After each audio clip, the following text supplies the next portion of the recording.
Earlier Junmo and the others were having a discussion about what to do next, when they suddenly felt the shockwave from an explosion. They turned their attention to the mushroom cloud that was visible over the mountains. Private Kim Kyungjin called out to Junmo, questioning if that wasn't the explosion of the claymore they felt just now. Junmo's shocked expression swiftly shifted to a horrified one as he processed what that explosion could mean. Tisio started rubbing his hands together, and with a creepy smile, he asked Junmo if that explosion was the signal they were waiting for. Junmo expressed that it was, and Tisio went on to say that he told them so. He told Junmo and the others with a smile that anyone would have died a crappy death if they were out there alone. And he added that if they hide and wait for the rear raid squad to get here, they could easily survive by living off of their rations. This agitated Junmo. He called out to Tisio with hostility in his voice. Tisio was taken aback by the sudden hostile aura, and he questioned if he said anything wrong. In a furious tone, Junmo told him that signal just now made it clear that one of their comrades could be dead, and he questioned why Tisio was making light of the situation. The others started showing hostility to Tisio as well, and Tisio tried to defuse the situation.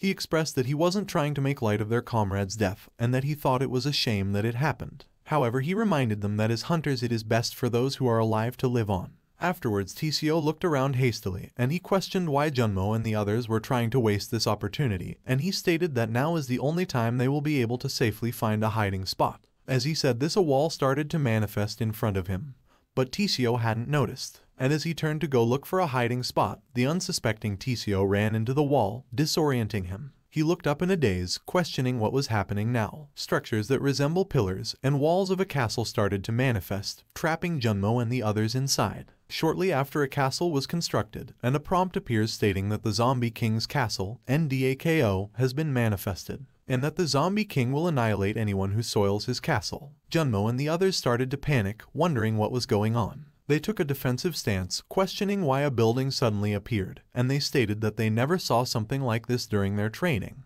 Junmo gritted his teeth, and he tried to take control of the situation.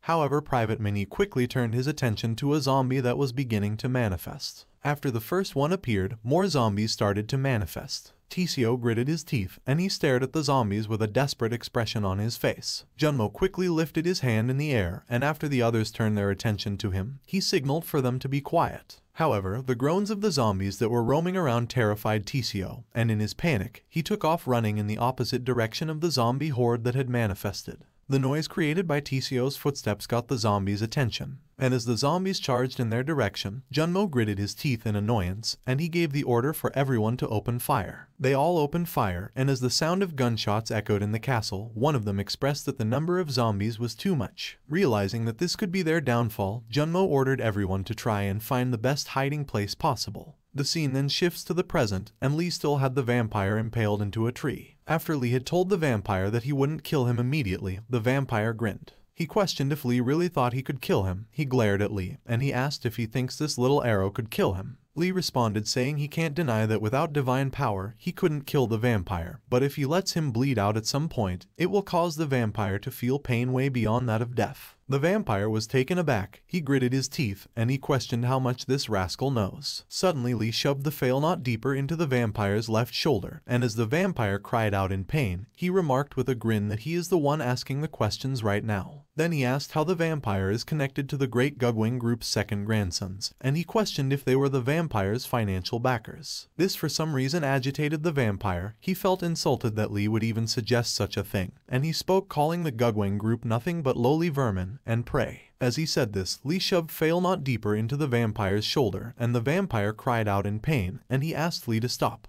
Lee stopped, and the vampire started to huff. Lee smiled. With this, he felt confident that the information the vampire was giving him wasn't a lie, and he told the vampire to continue to answer his question honestly just like this. Then he expressed to the vampire that it was time for the real question. With a serious expression on his face, he asked the vampire if he knew who the necromancer is. The vampire started laughing. This confirmed to him that Lee is a fool who doesn't know anything, and he shouted saying the necromancer is a being who can be anyone. He glared at Lee, and in a threatening tone, the vampire added that the necromancer could be the comrades by Lee's side, or even a family member. This slightly agitated Lee. He brought his combat knife close to the vampire's neck using his metal manipulation ability, and he told him that threatening his family is crossing the line. Lee was now certain that this vampire was the type of person who lives for the acknowledgement of others, and the fact that he wasn't getting straight answers was starting to annoy him. He asked the vampire if he was saying that he has never seen the necromancer in person. As he said this, he brought his combat knife closer to the vampire's neck. Again the vampire was taken aback, and in his shock, Lee spoke, saying he finds all this to be a drag. The vampire's snake opened its eyes, and Lee, who hadn't noticed, remarked that with how careful he remembered the vampire being in his previous life, there's no way he would show himself for the vampire, nor would he tell him his plans. And since that was the case, he glared at the vampire, questioning who he was to the necromancer. He went on to ask if the vampire was some kind of obsessive stalker. As he questioned the vampire, the snake started to slither sneakily towards Lee. Lee calling him a stalker really upset the vampire. He gritted his teeth, and he questioned why Lee was rambling on as if he knew the necromancer. As the vampire said this, the snake lunged at Lee for an attack, and Lee, who seemed unaware, answered the vampire's question, saying he knows the necromancer better than him. He added that for a very long time, they used to look out for each other. The vampire thought this was preposterous, and he shouted for Lee to stop speaking nonsense when the necromancer hadn't even awakened yet. Suddenly, as the snake's fang drew closer, Lee struck it down with Achilles' spear, and he remarked that that attack was way too obvious for a last resort attack. And he proceeded to thank the vampire for the spear, and he told him that he will make sure to use it well. And as he grabbed hold of the spear, Lee received a message from the system,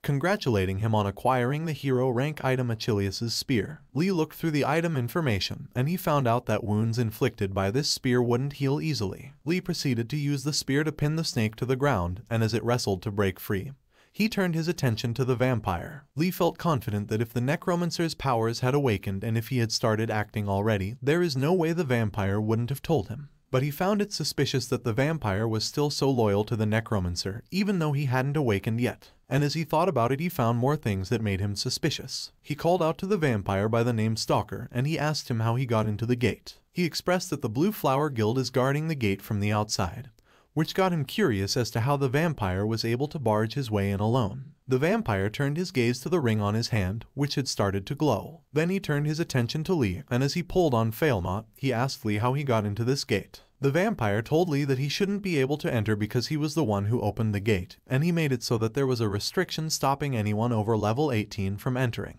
Lee was shocked. He questioned if this vampire really opened the gate, and he started to ponder if that means an individual can control a gate. The vampire grinned. He remarked that Lee's flustered look told him that he doesn't know anything, and he expressed that the second phase will start shortly. Suddenly, the same pillars that started to manifest where Junmo and the others were at started manifesting. But this time it was taking the structure of a castle wall. Lee turned his attention to the manifesting structures, questioning why the terrain was suddenly transforming. And from a quick calculation, he concluded that if things continued like this, he would lose both the vampire and Failnaught. So with no other choice, he pushed Failnaught through the vampire's shoulder and out the other side of the tree, and he swiftly maneuvered it back to him. Suddenly, he also received a prompt similar to the one Junmo and the others received. Lee was taken aback. He moved away from the structure, and as the outer structures of the castle manifested, he looked up questioning what the demon castle was, and if it could be the second phase the vampire was talking about. The vampire started laughing, and he told Lee that after this phase his raid gate will be successfully completed in all earnest. And now Lee will experience the true horror of this world he designed. The zombies who were roaming around looking for Junmo and the others suddenly turned their attention to the middle of the room where Junmo and the others had found hiding spots. And suddenly 3 pillars with vases placed on top appeared,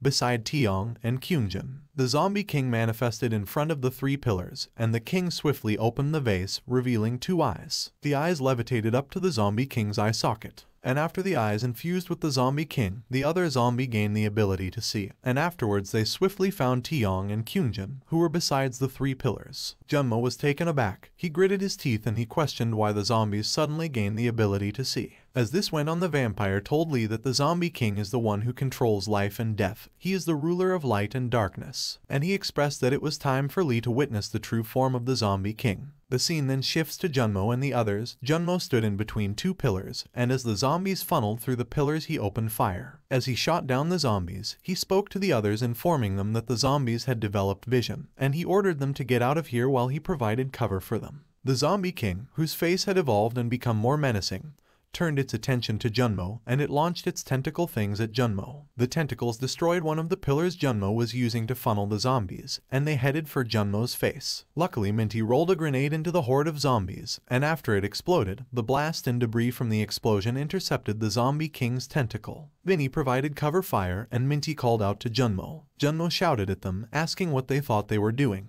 He reminded them that he gave an order for them to run, and again he shouted for them to hurry and run out of here. Minty shouted back saying there is no way Junmo can last long if they leave. Vinny continued to fire into the horde of zombies, and he also spoke saying they can't say with confidence that they will be able to kill a comrade who's become a zombie. Then he stopped firing, and he threw 2 grenades into the horde of zombies. He retreated behind Minty quickly, and as the explosion went off, Minty stood his ground protecting Minnie from the shockwave. Minnie turned to Junmo, stating that if he is planning on dying here they will all go down with him, and Minty asked Junmo to come to them quickly. Junmo was speechless. This sentiment by his comrades really spoke to him. And as the dust from the explosion started to settle, Junmo started running towards Minty and Minnie. As he ran, the zombies reached forth their hands trying to grab hold of Junmo, and Junmo shouted that all raid squad members, including himself, were to retreat, and he ordered everyone to throw all their remaining grenades. Outside the castles, the vampire informed Lee that he will offer up Lee's comrades, who acted as bait for the zombified Blue Flower Guild members as sacrifices. And he explained that after his comrades were consumed by the zombies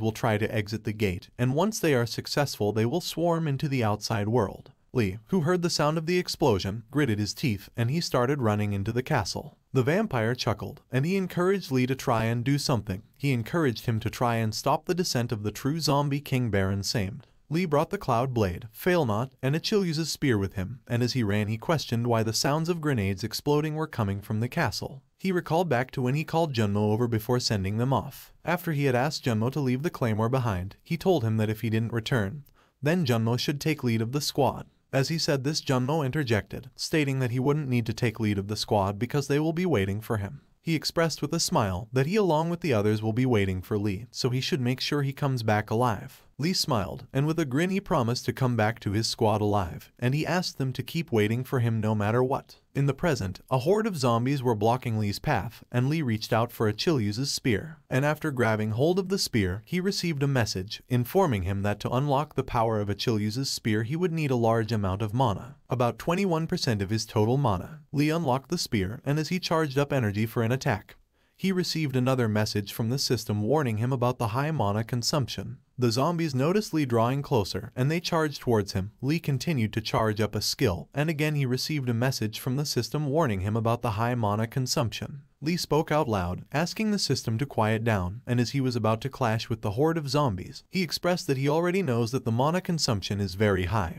However, he made a promise to return to his comrades no matter what. As he said this, he pulled back the spear, and he released the skill he was charging up. Inside the castle, the Zombie King stood with a menacing aura, carefully observing Junmo and the others. A prompt appeared, issuing a warning that the Zombie King's descent had been interrupted. The Zombie King was taken aback as it read the message from the system. Afterwards, it turned its attention to the pillars, noticing that one of the vases was missing. This infuriated it. The zombie's movement became more unpredictable due to the Zombie King's anger. Taeyong, who was running away from the zombies with Kyunjin, turned to him and he asked why Kyunjin was bringing the vase with him. Kyunjin expressed that he had no reason in particular, it just felt like the vase was something important for the Zombie King. The zombies' movement became more frantic. They used the walls to lunge at Taeyong and Kyunjin, but before they could grab hold of them, they were shot down by bullets. Junmo and the others provided cover for Taeyong and Kyunjin, who were sticking close to the wall of the narrow passageway to avoid Junmo's line of fire. As this went on, Sungmo started setting up C4 on the sides of the wall, and after he was done, he announced it to Junmo. Then Junmo ordered Minty to move to the front line with his shield.